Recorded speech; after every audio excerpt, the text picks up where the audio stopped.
Hey everyone, and welcome back. My name is Kaley Gray, and I'm super excited to have Mel from IYKYK Dating. So if you know dating, which I'm going to tell you, I did practice that because I was like, I wanted to make sure I got enough Y's and K's in there. But Mel you're in California. I am. And I want you to kind of share a little bit about what IYKYK is. And then we are IYKYK Dating, I guess. And so I want you to share more about that. And then we're going to kind of dig in about how to kind of like advocate for yourself. But yeah, tell everybody a little bit about yourself. All right. Well, I'm Mel, and I live in San Diego right now, beautiful San Diego.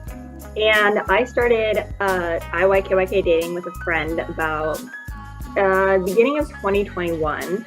It started off as speed dating, and then it gradually turned into this. I mean, it was honestly just like a side hustle for like the first event. We thought it would be a really fun thing to run a speed dating event because we're just coming out of COVID and we're, Christians to meet each other. And so we ran an event. We ended up getting 90 people the first weekend that we tried it out, which was incredible. And then people were like, well, when's the next one? And so we were like, well, I guess we can run another one. So we just kept running another one. In the end of December, we ran our first mixer with 150 singles, even ratios of guys and girls. And that one went off. And so kind of was just, that was kind of our first taste of like, this could be something really big. This could be really cool. So our mission statement at IYKYK, if you know, dating. Sometimes we always call it IYK Dating. That's just easier to say. Yeah. So I'm going to refer to it that way. So our mission statement and kind of what we're all about at IYK Dating is we exist to bridge the gap between single Christians who are marriage-minded or desire marriage and the Christian church. And we do that three ways. First, we really encourage people to seek first the kingdom. Make that your top goal, because it says, if you seek first the kingdom, then all else will follow. And all else, marriage is in that category. So we say, instead of approaching dating maybe like the classic thing that we've heard in youth group, that the only goal of dating is marriage, let's say, could we have a bigger perspective of it, of seeking first the kingdom during dating? And maybe we're supposed to learn a little bit more about life, Christ, ourselves, others, relationships, other than just having marriage be the only successful outcome of dating. And so that's our first thing. Like, let's have a mind perspective shift. Second is we bridge this gap by physically providing spaces for people to actually meet. Sometimes it's hard in the Christian world, especially when you're out of, a college group or, young adults, or sometimes you graduate out of the young adults, because it goes to 30 and they're 29 and you just turned 30. And so it's hard, and there's so many stigmas around dating in church. And so we just think having a forum where we're saying this is actually to intentionally get to know people and you can ask them out. Like we say, we want to actually create a space for that. So we gather all the singles from a specific city and put on an event for them where they can mix, mingle. We have games. It's really low pressure. That's kind of a huge thing about what we do. So that is to create that space. And then third, we're really passionate. I'm personally really passionate about mental health and emotional well-being, relational health. And so I really love to provide people with resources, and that's something we're still developing, of partnering with dating coaches and just different ways that people can become more emotionally healthy so that they can communicate better in relationships and ultimately enjoy dating, because it doesn't have to suck.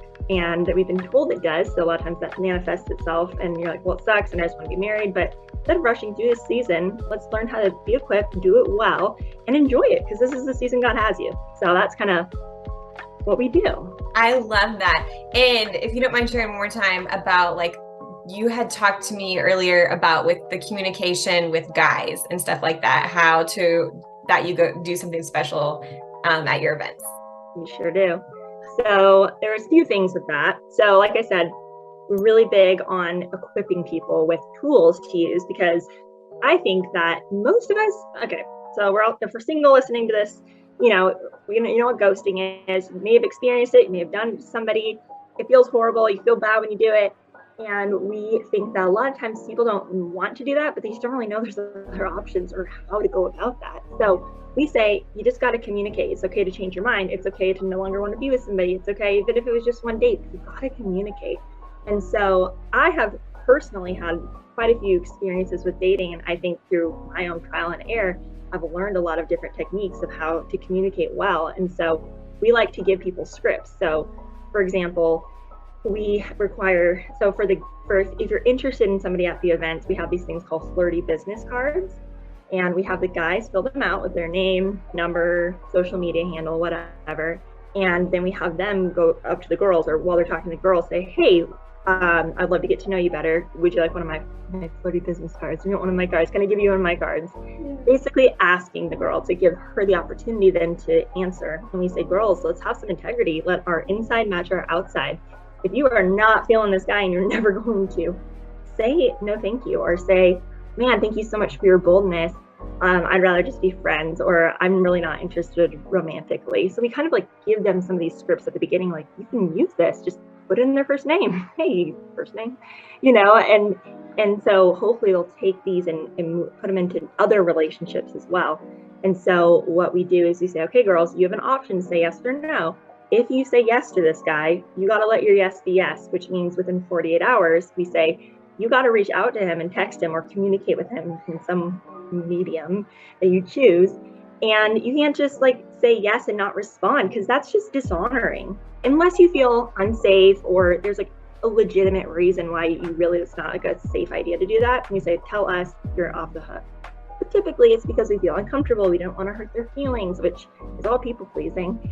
And I'm like, you know what? I know it sucks and I know you don't really want to, but so much I think of the pain that happens during dating is just miscommunication. Someone doesn't think that they like somebody, or they think somebody liked them. They thought they hit it off really well. That person doesn't want to tell the truth. Maybe they're very charming, so they gave off the impression they were interested. It's just, you're going to go through a lot of no's in dating because you only need one yes, really. And you need to really learn, especially as Christians, how to communicate in a loving, kind way so we can honor our brothers and sisters, like, because it's hard. So why would we contribute more to pain when we can just say a simple yes or no, thank you. So anyway, we have this rule called the 48-hour policy where we say if somebody doesn't respond to, like if a guy gives a girl a card, they receive it, girl says yes, doesn't reach out in 48 hours, and we find out about it, we say, hey, listen, we're going to actually ask you to not come back to IYK event. They kind of go into IYK jail if you think about it. So yeah, we do have an opportunity for them to get out if they pay like the bail money. Basically, we say you have to sponsor somebody's ticket for the next event. And so it's kind of a fun way of them, like, you're still like doing your time, whatever, because there needs to be some type of accountability. But you do, there's always redemption, there's grace. But and then we also say on the flip side for the guys, like, hey, if you gave your card out and a girl reaches out to you, you can change your mind, but don't say anything. You can even, and then we get follow-up emails after the event with like all the scenarios, literally like 3 to 4 different scripts. You can say articles, like we want to really equip people, because if you don't know, you haven't been modeled, you don't really know what to say. So that's kind of our big spiel on communication. I love that. And I think communication is so important, because I have been ghosted multiple times.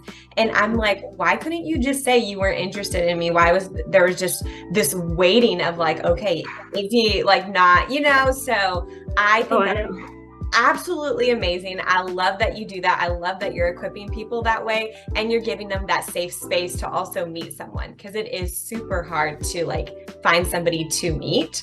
And so I'll also put the link below, because they can fill out the form to even come to their city.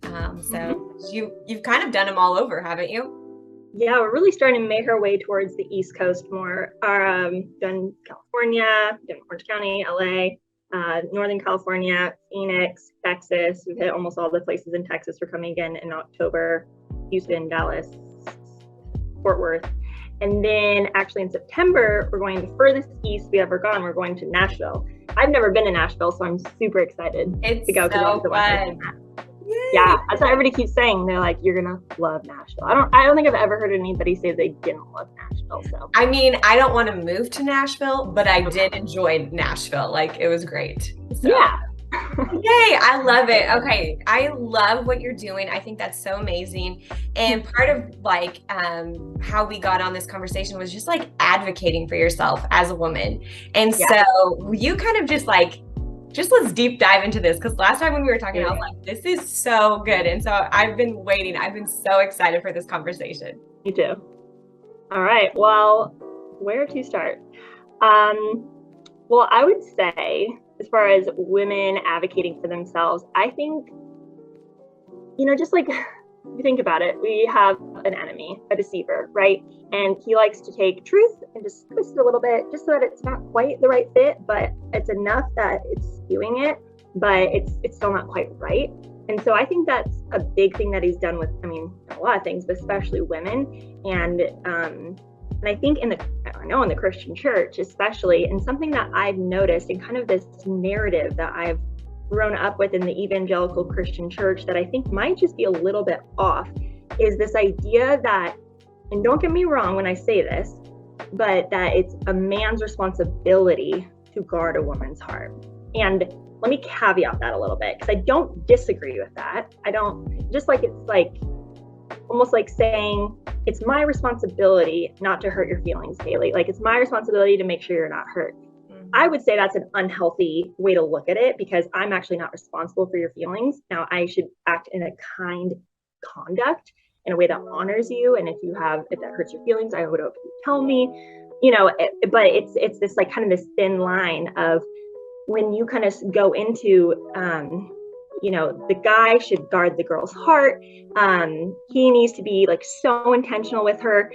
At the end of the day, we're talking about like 18-year-old guys to 25-year-olds to 30-year-old guys, and they're not perfect, and man, they could definitely improve. They know they have areas of improvement, but where I think that the conversation has gone so far, maybe to the emphasis of like a guy's gonna save me, almost like a guy is going to guard my heart, and if my heart is so hidden in Christ, and he's gonna find it, which again are truths, but I think I've seen, at least in experience, kind of an overswing of the pendulum, where instead of having a balance of saying like, yeah, guys, honor women, of course, like treat them like they're daughters of God, but also being like, women, this is how you guard your heart, and this is how you advocate for yourself.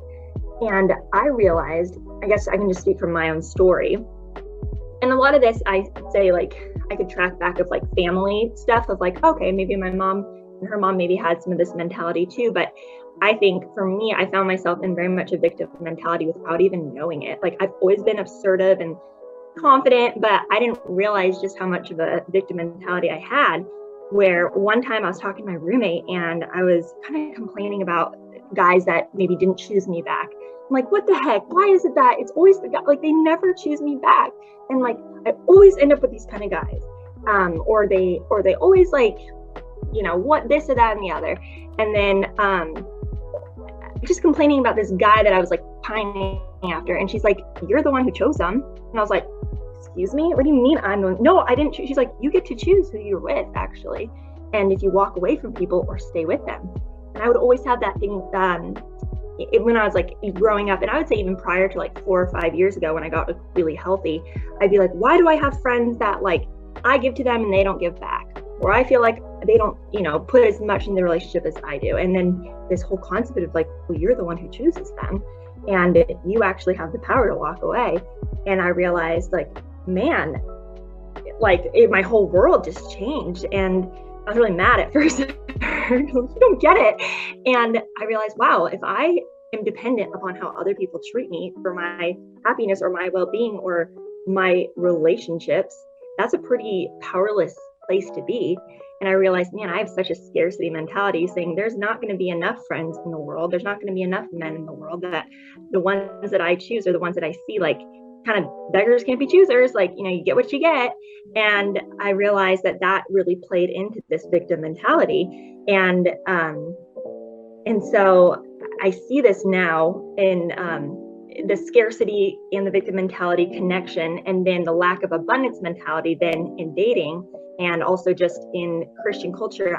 I don't know why exactly, but I feel like there hasn't been as much talk around emotional health, I think, in the church, and it's definitely starting to catch on a lot more, but about boundaries, what does that look like? What does that mean? But I think it just perfectly plays into this thing where we're almost sold a dream of like, you're going to find this man who's going to save you and he's going to protect your heart. And to this point where we don't also say, we almost are like, if you find the right guy, you're never going to have to advocate for yourself. And he's always going to treat you right. And you're never going to have to put him in check. And it's almost like we don't leave room that this perfect guy or your guy is actually probably is going to need to be put in check, or like boundaries are going to be needed, like that's a normal part of a healthy relationship. The boundaries need to be put down. And so it's almost like if you don't find that perfect guy, like you're kind of at the mercy of the way he treats you or the way other people treat you. So what I'm so passionate about, advocating for yourself and be like, women, like you need to learn to say no, or you need to learn to say, hey, that didn't feel good, or hey, you can't talk to me like that, or just like have these conversations, these hard conversations that we would rather not. Just I would rather find a man who will save me and that will never hurt me, when that's just not the reality. And actually we actually call men to a higher standard when we do advocate for ourselves and don't just accept whatever treatment it is. But it's a skill set. Like I was never really taught how to do that until, like, again, 4 or 5 years ago, I got really healthy and was in group therapy classes, and I had a dating coach. That was a huge one that was helpful with boundaries. And I'm in therapy right now. And I think everybody should be, just to learn these like life skills that like even our parents probably, like not all of our parents knew how to do it. And so it's like, I just think that women need to, especially in the church, do need to advocate for themselves more, because then, yeah, I'll just stop right there. No, I think that's so good. And I think, I mean, there were so many like amazing things that I could expound on, but I just like, I love like how you said just like advocating for yourself, because I feel like so many people don't. And it is true. I think dating has evolved. Dating has changed. Like even dating like 5 years ago is not the same that it is now. No. And so it's not that, you know, back how our parents dated was better than how dating is now. Was it probably easier? Like when our grandparents was like, hey, I like you, you like me, we're going to get married. Like that's, you know, pretty much the extent of how it was. And I feel like that's kind of like what was instilled to us, like when we were younger and grew up. But now I think you do have to advocate for yourself. And I know we had kind of touched on this, but rejection, like being okay when somebody rejects you. And I think that is like a very, very hard thing in dating, especially when you do have a scarcity mindset and you don't see, like you finally like meet that guy and you're like, oh my gosh, this guy is perfect. Like this is going to work. Because of course we're girls, we like go there like right away. We're like, you know, and then when it's not working out and you almost like hold on to it and you're just like, well, waiting, you're like, well, maybe if I do this, or maybe if I just wait a little bit longer, or, you know, maybe he just said we need a break right now, but we could possibly get back together later. And then you're like waiting and you're like almost like wasting that time. So I don't know if you want to expound on that. Oh my gosh, yes. And I can even say like this recently happened to me where, oh, man, this guy, and he's a great guy, and I think all men are susceptible to this because, anyway, I'll start with the rejection. About like, it hurts to get rejected. And I sometimes even find myself, I'm like, I didn't even care about this guy and he rejected me. Like, why do I care all of a sudden, you know? And they call it rejection sensitive. So I guess I might be a bit rejection sensitive. But it's like, it's really hard. And, you know, some people might be a little bit more predisposed to it being like even more difficult depending on their childhood and the way they grew up. But man, it's so important that we really dig into our identity and have that abundance mentality and be like, okay, just because you were rejected doesn't mean that you are rejected. Just because you were rejected doesn't mean that's who you are. You are not a reject. Like, you still are chosen. You still are loved and valuable and lovable. It's just you weren't chosen this time by the right one. You know, like, we tell ourselves it every day, but it is really important to reaffirm, actually, who does God say that I am? Because, like, and it's a fight, you know, like, the enemy, the devil, he's just crouching like a lion trying to jump on us, and rejection is just such like an easy target for him. And you know, resist the devil and he'll flee you. And so I think that but it definitely is harder when we don't have these mindsets, and you know, it starts in our mind, the war for our mind. But what I was going to say with this guy is, so I went on a date with this guy maybe about a month ago, and And again, I was like, oh, he's cute. Like, but then I was like, oh, I don't know. And then we were on a date. He got back to me.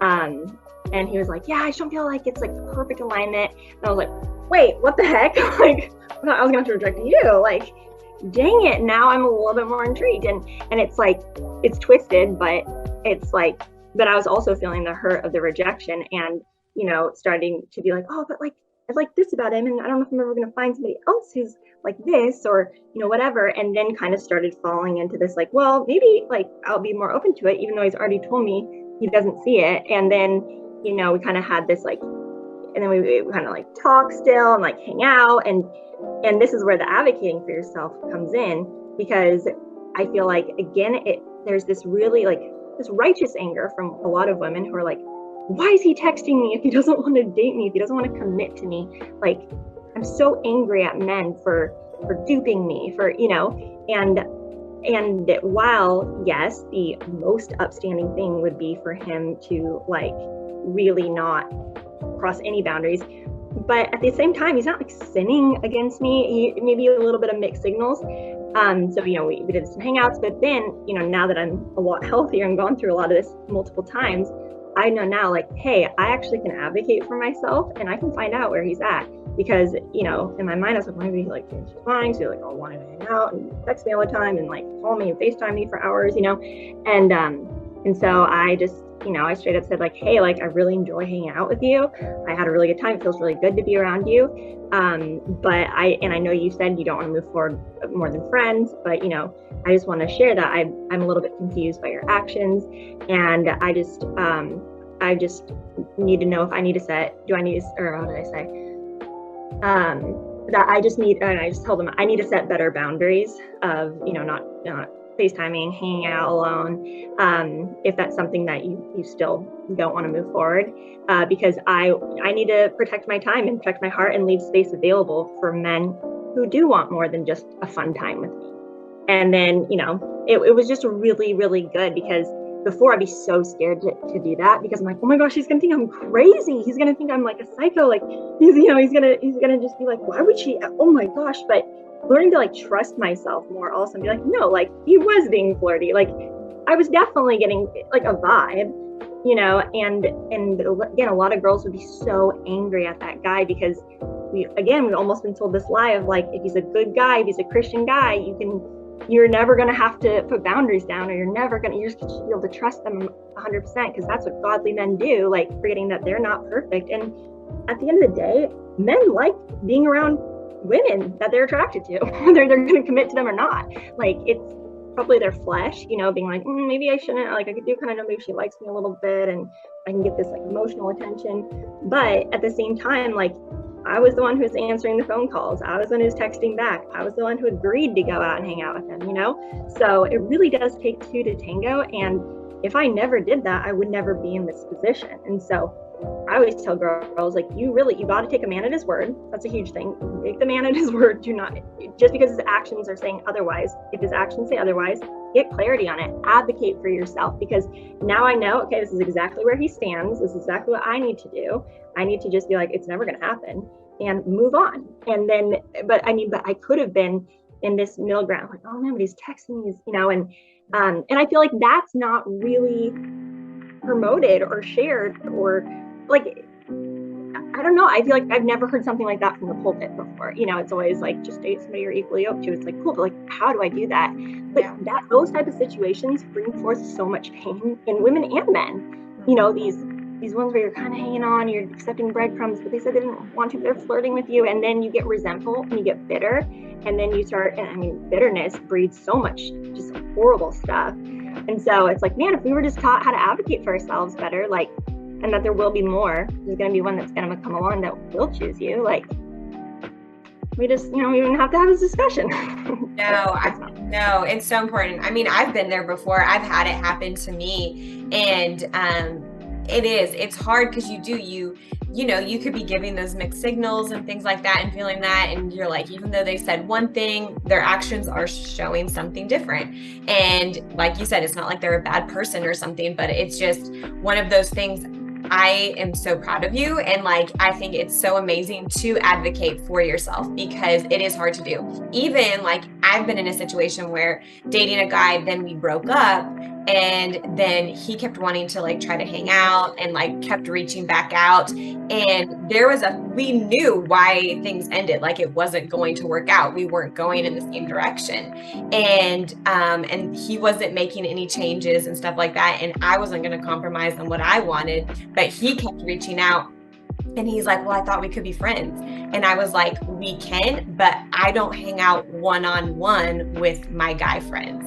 And so, you know, that it was hard to do, but because I was like, yeah, we can still be friends if I see you out and about. Like, of course I'm going to say hi. Like it ended on good terms, but you do have to set those boundaries because you have to protect your heart, because it's so easily to get emotionally attached to someone. And you do that through communication. You do that through texting, calling, hanging out, the more you get to know somebody.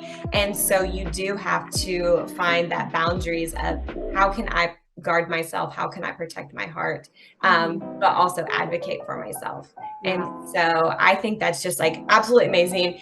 I will say too, it's something I've had to grow in, not been easy for me, because you do have to be bold, and it's hard being rejected, you getting rejected. And because nobody wants that, nobody wants to do that. Everyone just wants to find the one, and then not, that would make life easy, but that's not always the case. And so that's what I also love just about your events, that you set people up for success. You're teaching them this, and I think that's just so important and just so healthy. And before we end, is there anything that you want to just share that's on your heart?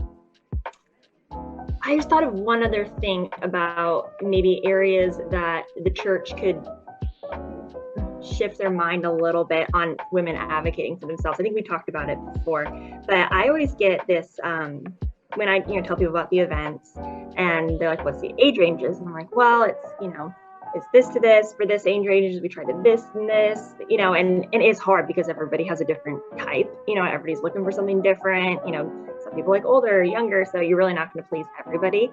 But the biggest thing is people, when it's kind of like a bigger age range, they're like, man, like how do you prevent creepy guys, or how do you prevent the creepy guys hitting on the 20-year-olds? And I almost like, over time, I've looked at that question so differently. I'm like, you're almost implying by that question that the 20-year-olds can't handle themselves, and that they're children. Like, I mean, they're still young, but when you're over 18, legally you're an adult, and if we it's like, again, this, and I think it's like a very good, like almost like a protective thing, like from a guy, especially like, I'm a guy, I know what guys think, I don't, but also forgetting that like women, it almost is saying like women, and I'm not like a feminist saying women don't need protection from men, because they absolutely do in a lot of situations. And even if they don't need it, it's so nice when a guy is even like caring to be protective. But again, I think it's more of a balance of like, okay, yeah, that's so great that you're protective and you don't want creepy guys hitting on young girls, whatever. But at the same time, like, they're not children. They are women. They're adults. And this isn't like, they're not in dangerous situations where they could, they're public events. There's lots of people.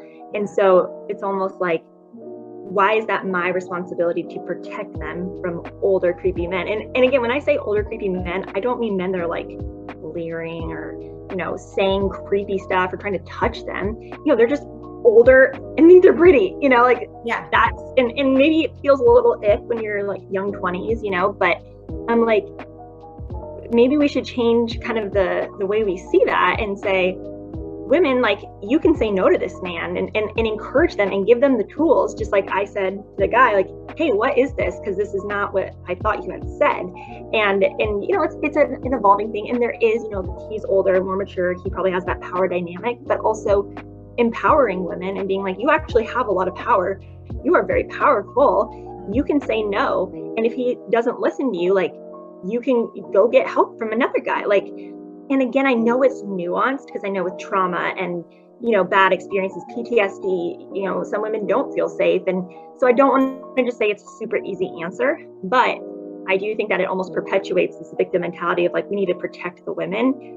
But if they need protecting, that means that they don't have a voice or aren't powerful in them of themselves to an extent. Yeah. And so I think there needs to be, more women empowerment that way, while also saying, and men, like help the ladies, and ladies, let the men help you.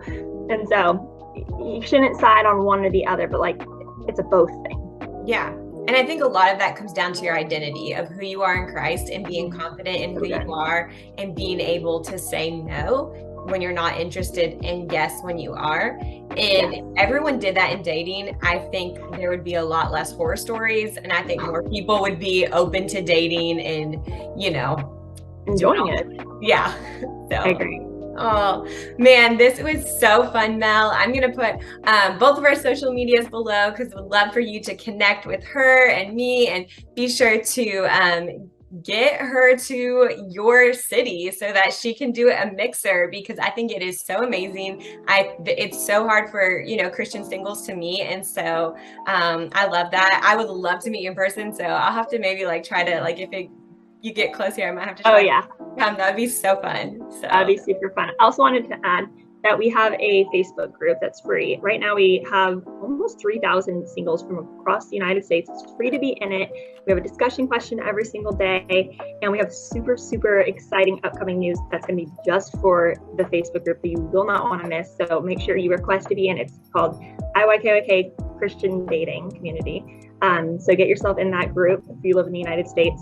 So we have a special offering very soon just for people in the group. So awesome. And I'll put all of that below. And this was so fun, Mel. Thank you so much. Thank you for having me. Yes. And I hope you guys have a great day.